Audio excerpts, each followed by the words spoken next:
This is a conversation between two heavyweights on the issue of gender ideology.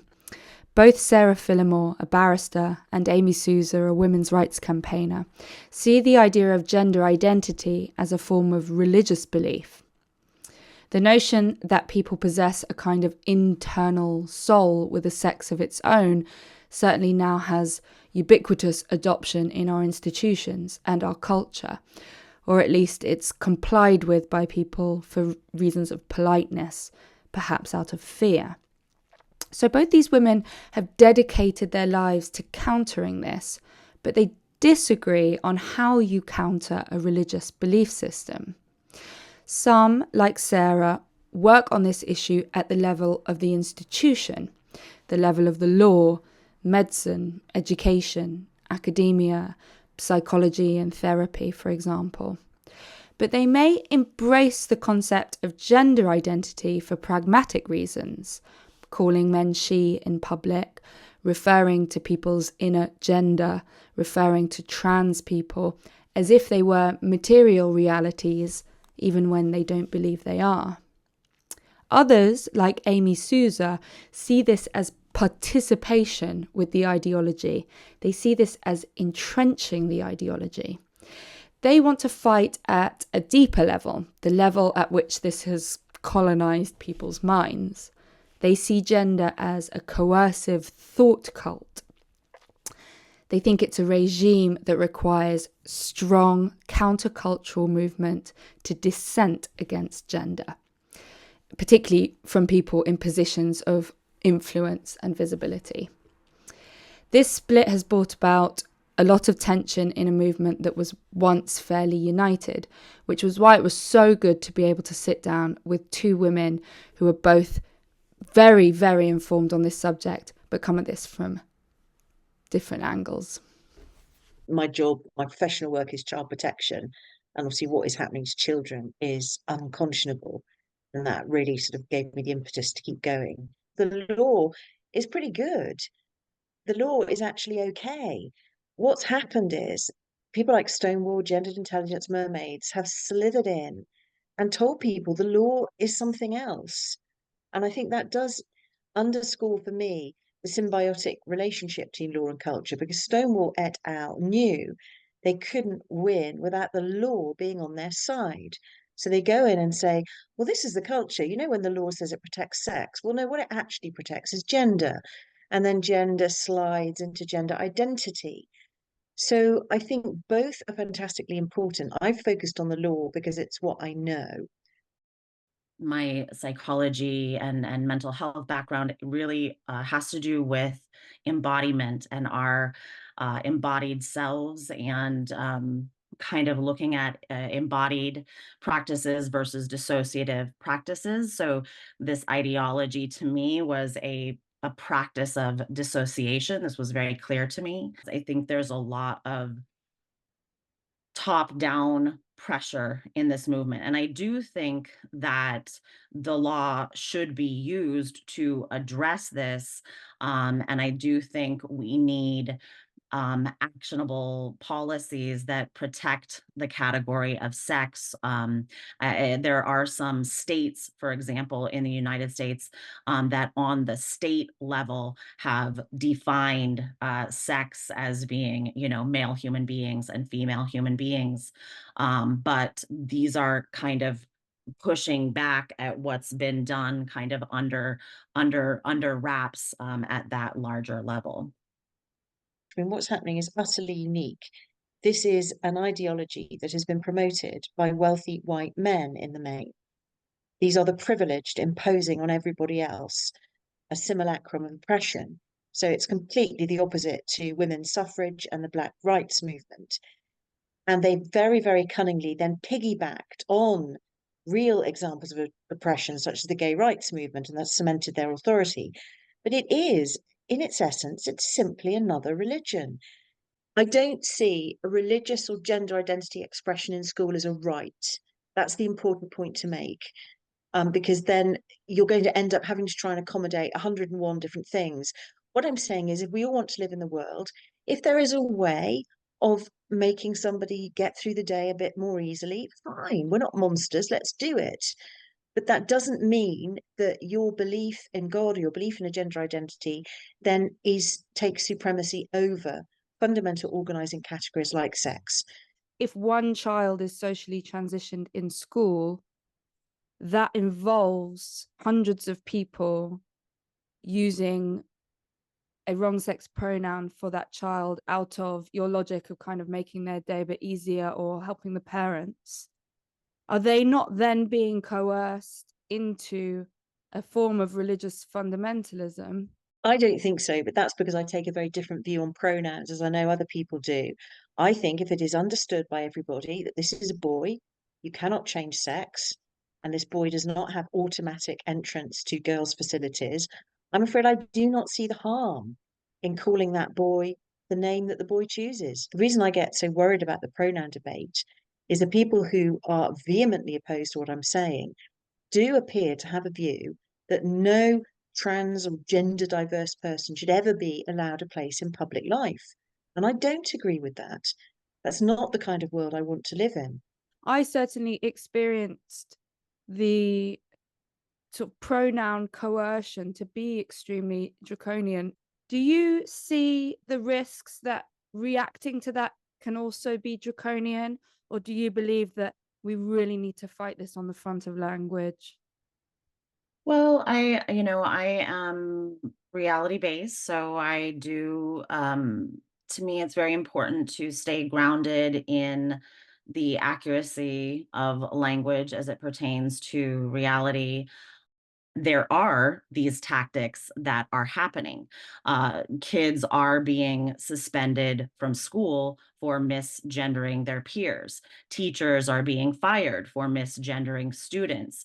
Women are being visited by the police, or at least have been visited by the police in the past for misgendering people either at work or online. We have instances where women have been forced to use wrong sex pronouns in a court of law. To me, just strategically, I do not see how one fights actual totalitarianism by complying with it.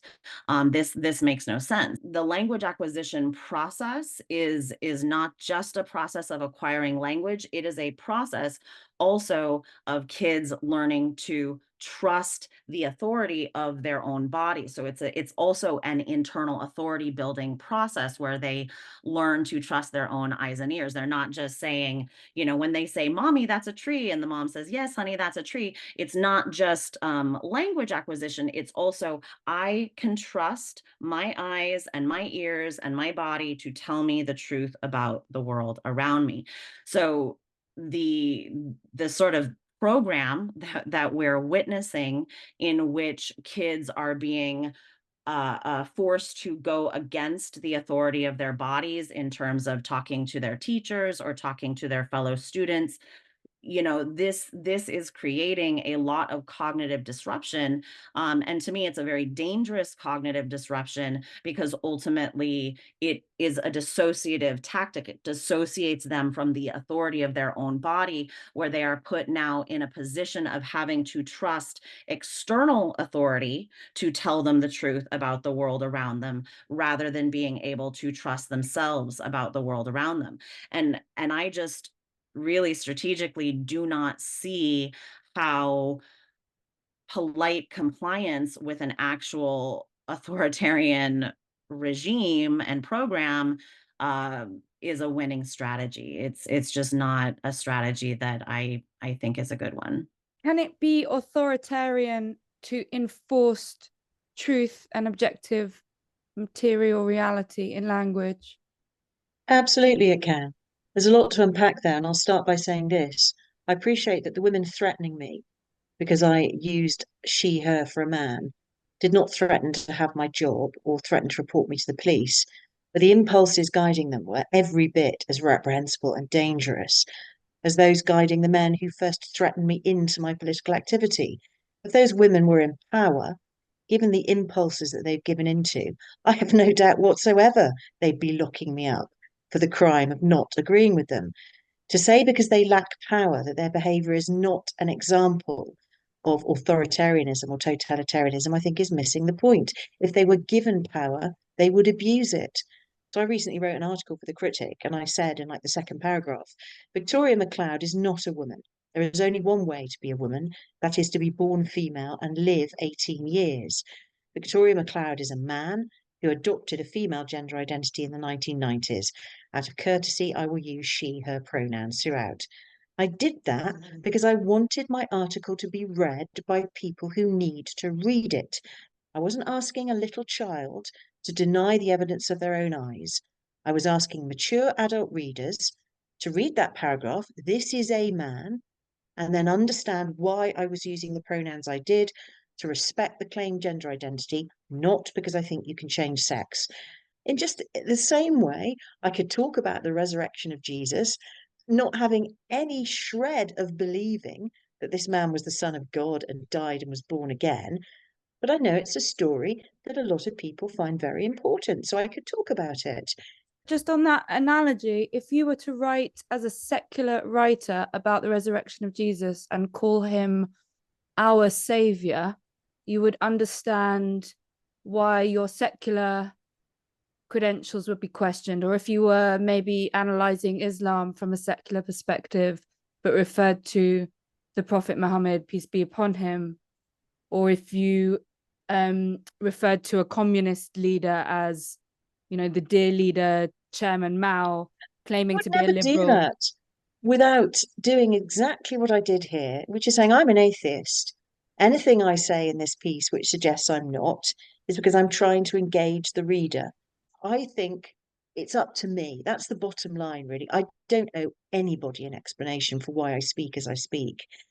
One of the most powerful moments of this whole movement, I think undeniably, was Kelly J. Keane standing up at a sporting event shouting, "He's a man." So can you understand that there potentially some of the heat that people like yourself are drawing is a misdirected need and fury at not having people who will actively dissent from gender ideology in public? Lots to unpick there. The first, I would say, I completely understand the need for a charismatic leader, but I'm not going to be anybody's Jim Jones. If you're not actually going to get off your ass and do something without somebody else telling you to, you've no value or interest to me. I've no interest in being a charismatic thought leader. These people are extremely necessary at the beginning. We needed people like Kelly J. Keane at the beginning to break the ice because we were trapped and we were drowning. Things are different now. And I think if you're going to take that approach, you're going to undo the gains that have been made. What would you say to those who don't see that as charismatic thought leadership, but the bravery to put into action and into speech the truth which they are trying to instill more widely back into society? I don't see that pronouns is the issue that knocks that off course, but some people disagree and they're absolutely entitled to. I am not trying to impose my strategy on anyone. I'm saying I'm not a general. I don't have an army. My only strategy is to do what I think is right according to my conscience and what I understand about the law and the society in which I operate.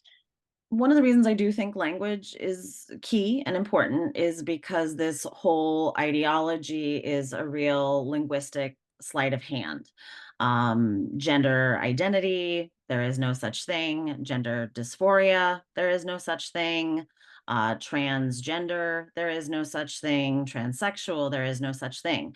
There are men, there are women, and there are people who make purchases to buy cosmetic surgeries and drugs that alter their physical appearance.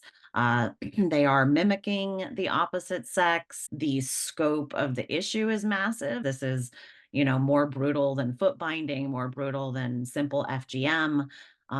This to me is just an abominable consequence that we are witnessing. And this linguistic sleight of hand, this abracadabra that asks us to see trans people, where where only men and women exist. This is this is integral to the issue.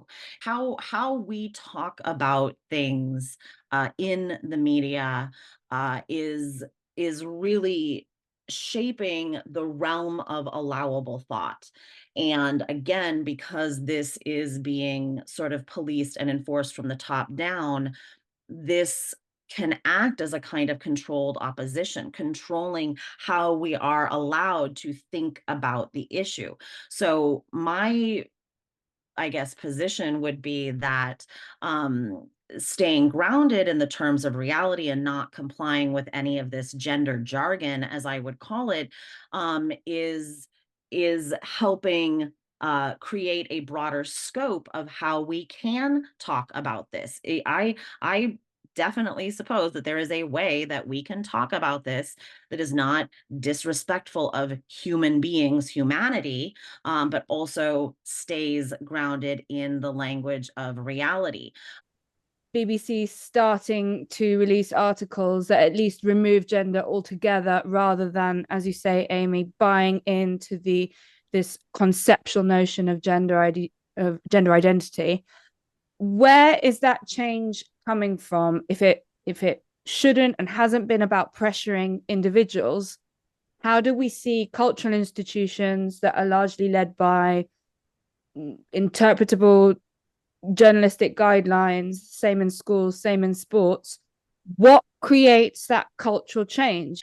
Law and culture will work together in symbiosis, and what Amy does is valuable and what I do is valuable, and we're never going to agree on everything.